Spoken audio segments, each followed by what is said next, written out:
Force internationale pour ramener la sécurité dans la région du Sahel. Le projet est dans les cartons depuis des années.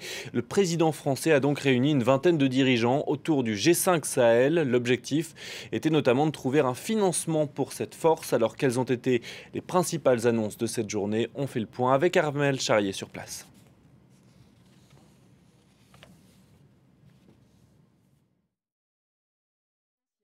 Ce G5 Sahel, l'Arabie Saoudite a confirmé qu'elle verserait 100 millions de dollars et les Émirats Arabes Unis ont annoncé, eux, une participation de 30 millions de dollars.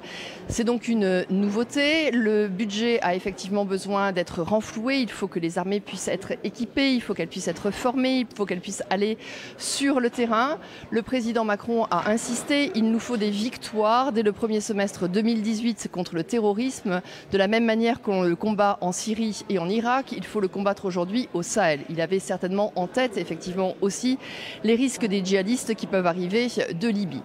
Le président malien, lui, a insisté sur le fait que les accords d'Alger devaient être mis en place et la chancelière allemande avait répondu juste avant lui en précisant que toutes les victoires militaires que l'on pouvait envisager ne pouvaient de toute manière reposer que sur un processus politique abouti. Tant qu'il n'y a pas de stabilité dans les pays, eh bien rien ne peut se passer.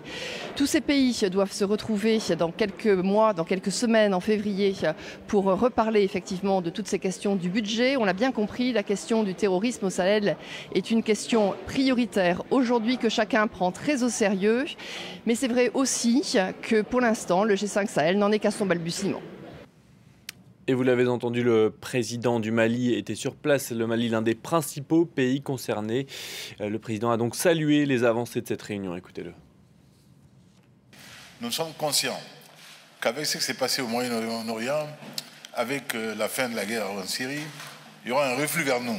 Et nous ne souhaitons pas que ce qui n'a pas été engrangé par certains au Moyen-Orient le soit dans le Sahel.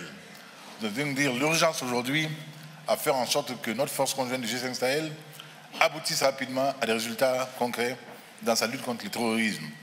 Pour cela, il nous faut tenir nos engagements financiers que les uns et les autres ont fait à notre endroit, que ces engagements soient tenus.